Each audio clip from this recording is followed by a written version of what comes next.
네, 문제풀이 이전에 고전 시가에서도 제가 어떤 고전 시에 대한 팁들을 좀 알려드렸다면 이번에 현대시도 좀 한번 보도록 할게요. 현대시 같은 경우에는 이제 다채로운 생각들이 있어요. 고전 시가처럼 어떤 특정한 것들이 정해져 있지가 않아가지고 얘는 임금, 얘는 임금 좋다, 얘는 자연 친화다, 얘는 사랑 노래다 이렇게 정해져 있지 않기 때문에 현대시 같은 경우에는 정말 다양한 소재들이 나올 수 있어요. 그래서 얘네는 이제 팁 같은 경우가 고전 시가에서는 이름 같은 걸 한번 봐라, 이름이나 혹은 어떤 주제 같은 걸 보라, 아니면 소재를 보라 라고 했는데 여기는 솔직히 그럴 만한 그런 이제 이름도 없고 소재도 없고 같은 시인이 지었다 해도 전혀 다른 맥락이 나올 수 있고 하나의 사과를 가지고 대나무는 이제 그 고전 시가에서는 지조절개 충에 대한 내용이죠. 하지만 이런 대나무를 보고 현대시로 넘어오면서 나는 이 대나무가 그냥 이제 대나무 밥을 하는 아주 귀한 재료다라고 생각할 수도 있고 나는 이 대나무를 보고 정말 꼴배기가 싫어라고 해가지고 부정적으로 생각할 수도 있습니다. 그러면 이 현대시는 어떻게 해야 되냐? 어떠한 단어, 소재로 하지 말고 얘네는 물론 고전 시가도 정말 중요한데 보기 활용이 좀 더 중요시 되는 중요시 되는 게 현대시입니다. 보기 활용은 문학에서의 아주 기초적인 그런 스킬인데 이런 보기 활용은 고전 시가에서도 정말 많이 사용되지만 고전 시가보다 더 중요한 것이 바로 현대시다. 즉 현대시는 보기를 먼저 보고 현대시를 분석하는 게 가장 좋습니다. 그리고 현대시 같은 경우에는 수많은 비유법들이 쓰였어요. 수많은 이런 비유법들. 이런 수많은 비유법이 어떤 비유법인지, 어떤 대상에 대한 비유인지에 대해서 좀 알면 좋겠습니다.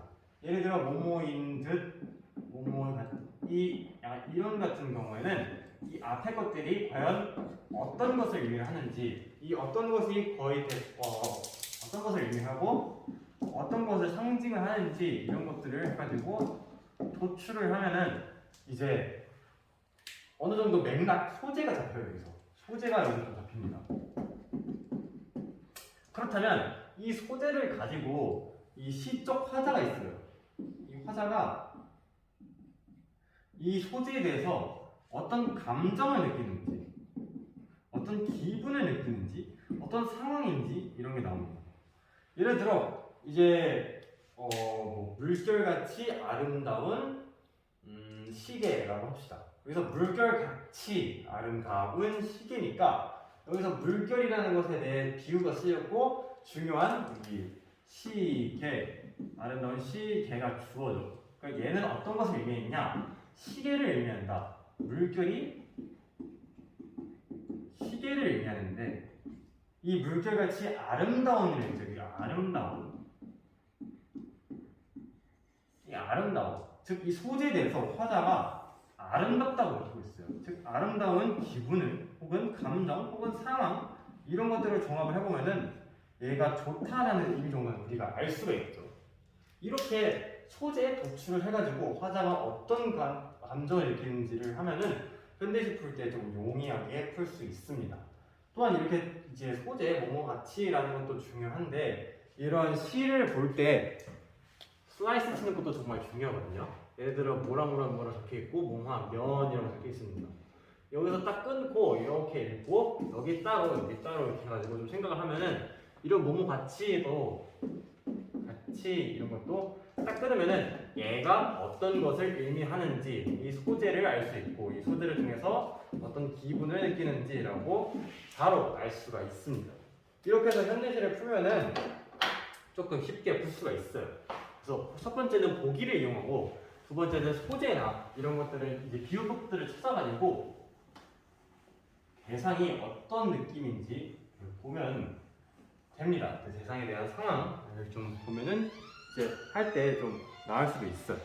이제 문제를 좀 보면은 가와 나에 대한 설명으로 적절하지 않은 것으로 가는 명령문을 활용하여 가는 여기서 이제 명령문이 보아라 라고 나와 있죠. 그래서 맞고 나는 의문문을 활용하여 의문문 같은 경우에는 뭐뭐 할까 라는 있었는데 여기서 밀물좀 가게 하는 힘 숨어 있을까라고 해가지고 의문문이 바로 나온 것을 볼 수 있습니다. 2번 같은 경우에는 가는 역설적 표현, 가에서 역설적 주는 것이 있는 것이다 라는 의미가 나와 있죠. 여기서 역설적 표현이 좀 쓰인 것을 볼 수 있는데, 두 번째, 나의 시적 대상을 호명하는 방식. 호명하는 방식이라고 하면은 얘는 우리가 도노법이라고 부르거든요. 이런 도노법은 누구누구야, 누구누구아라고 이렇게 부르는 내용이 있어야 되는데, 이 두 번째 나시에서는 뭐뭐라, 뭐뭐라, 뭐뭐아라고 부르는 도노에 대한 대상이 없기 때문에 틀렸습니다. 정답이 2번이고, 3번 가와 나는 모두 대조되는 시어를 제시하여 색채 대비 나와 있었죠. 붉은 파밭, 푸른 새싹. 여기서도 붉은 흑경은, 그리고 뭐 불가마 이렇게 무표정과 열정 이렇게 대비가 나와 있었어요.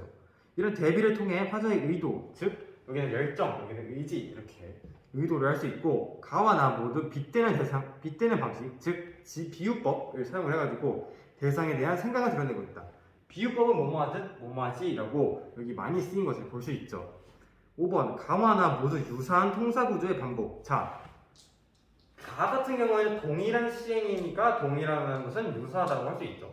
즉 동일한 이제 시행이 반복된 거로 유사한 통사 구조, 즉 어떠한 맥락이 이제 문장 같은 것들이 반복된다라고 얘기할 수 있고, 두 번째 같은 경우에는 이제 동일한 시행은 아니지만 동일한 어미가 반복이 되었죠. 이런 어미도 어떤 통사 구조에 포함이 되기 때문에 얘가 같이 반복이 됐다라고 할 수 있습니다. 이런 반복을 통하면 당연히 운율감이 생기기 때문에 5번은 맞고 이제 2번이 정답입니다. 2번 같은 경우 이제 보면은 나의 기억부터 미음에 대한 이해로 적절하지 않은 것은, 기억이 하늘, 니은이 지상, 디귿은 땅속, 리을은 몸속, 미음은 밖입니다. 하늘은 지상에 영향을 주는 초월적 존재가 머무는 공간이다. 초월적 존재가 머무는 공간. 여기서 초월적 존재는 절대자 같은 게 한 명 나왔죠. 근데 이런 절대자에 대한 어떠한 그런 머무는 공간 이런 데에 대해서는 나와 있지 않아요. 그래서 1번 틀렸고, 지상은 하늘로부터 괴리되어 있는 공간이다. 괴리되어 있는 공간이 아니죠. 이 지상과 하늘은 괴리되어 있는 공간이 아닙니다.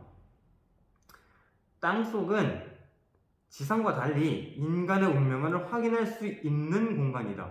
있는 공간이 아니죠. 디귿. 이 땅속에서는 그 운명을 확인할 수가 없어요. 이 운명론적 관점에 비춘 것은 지상에 대한 내용입니다. 리을, 이제 4번. 리을이 이제 몸속은 땅속에서 화자가 만난 인간의 특성이 형성된 공간이다. 자, 몸 안에서 땅속, 여기 중에서 불가마 이런 것들이 열정이라고 우리가 인간의 특성에 대해서 알 수 있죠. 땅속이 무기력이에요, 무기력. 즉, 뭐 하여튼 여기 불가마가 이제 열정이고, 이런 것들을 통해서 우리가 인간의 특성을 좀 알 수가 있죠. 마지막 같은 거 보면은 이제 밖은 지상과 땅속을 포함한 공간이다. 얘는 포함하지 않았어요. 지상을 포함하지 땅속을 포함하지 않았습니다. 3번 보기는 선생님이 안내한 내용의 일부이다. 이를 바탕으로 가와 나를 감상한 내용으로 적절하지 않은 것은, 가와 나는 보아야 할 것 또는 본 것에 대해 의미를 부여하고 있습니다. 가의 화자는 자연물을 보아야 할 것으로 언급하며 변화의 과정에서 겪게 될 경험, 변화를 위해 필요한 조건을 제시하며 새로운 삶에 대한 의지를 드러내고 있습니다.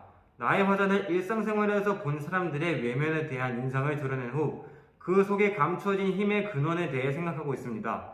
그 결과 사람들은 외면과 달리 내면의 삶에 대한 열정이 있음을 깨닫게 됩니다. 그래서 이제 보아야 할 것, 본 것이라고 설명을 하고, 그래서 내면에 대한 내용이 좀 나와 있죠. 나가 내면, 즉 불가마 이런 내용이고, 가는 자연물, 새로운 삶에 대한 의지, 묵은 것은 버려라 라고 나와 있습니다. 가에서 붉은 탑밭의 푸른 새싹을 보아라. 명령문. 이것은 새로운 삶을 추구하고자 하는 화자의 의지. 붉은 탑밭, 어떤 붉은 탑밭, 부정적인 상황 속에서 푸른 새싹을 찾아라 라고 한 것은 내가 의지를 찾겠다, 묵은 것을 벗어내겠다 라는 의지가 담겨져 있죠. 1번 맞고요. 가에서 얻는다는 것을 곧 잃는 것이다. 역설법 쓰인 거. 기존의 삶의 방식에서 벗어날 때 새로운 삶이 실현될 수 있는 공간, 이렇게 실현될 수 있다는 화제의 인식. 얻는다는 게 잃는 거다. 이런 표현은 기존 삶의 방식에서 벗어나가지고 내가 새로운 삶을 하겠다라는 의지를 나타내고 있죠. 가에서 묵은 사랑이 뉘우치는 마음의 한복판에 젖어 있을 때는 이건 변화의 과정이 나타나 있는 거죠. 화자가 변화의 과정에 바로 맞죠. 어떠한 이제 여기 보면은 묵은 사랑이 뉘우치는 마음의 한복판에 젖어 있을 때 이런 묵은 사랑들이 내가 점차 마음이 변화하는 과정에서 화자가 이제 겪었던 내면의 갈등, 즉 내면에서는 묵은 것을 버려야 한다, 내가 의지 찾아야 된다, 근데 여기서 버리면 안 된다라고 대립이 나와 있는 것을 볼 수 있어요. 그래서 변화의 과정으로 내면 갈등이 형성이 되었다라고 맞을 수 있고, 나에서 불가마 하나씩 깃들어 있다 보다는 불가마는 몸속 안에 있는 거죠. 이런 몸속에 있는 것은 사람들의 무표정한 겉모습에 대한 화자의 인상, 이런 겉모습, 잠깐만, 불가마, 얘네가 열정을 뜻하죠. 몸속에 있는 열정. 근데 제가 아까 현대시를 볼 때는 어떤 비유법을 보라 했죠. 이 불가마를 통해서 우리가 열정을 봤는데 이 열정에 대해서 화자는 어떻게 생각하냐, 화자의 감정은 무엇이냐, 긍정적 이미지였죠. 근데 얘가 무표정한 겉모습이래요. 무표정은 누가 봐도 부정적인 의미이기 때문에 이런 맥락이 연결되지 않아서 4번이 틀렸습니다. 5번, 나에서 모든 얼굴은 뜨거운 속이 굽는 붉은 흙가면인가 보다 에서 사람의 내면의 삶을 열정적으로 살아가게 하는 힘이 있다.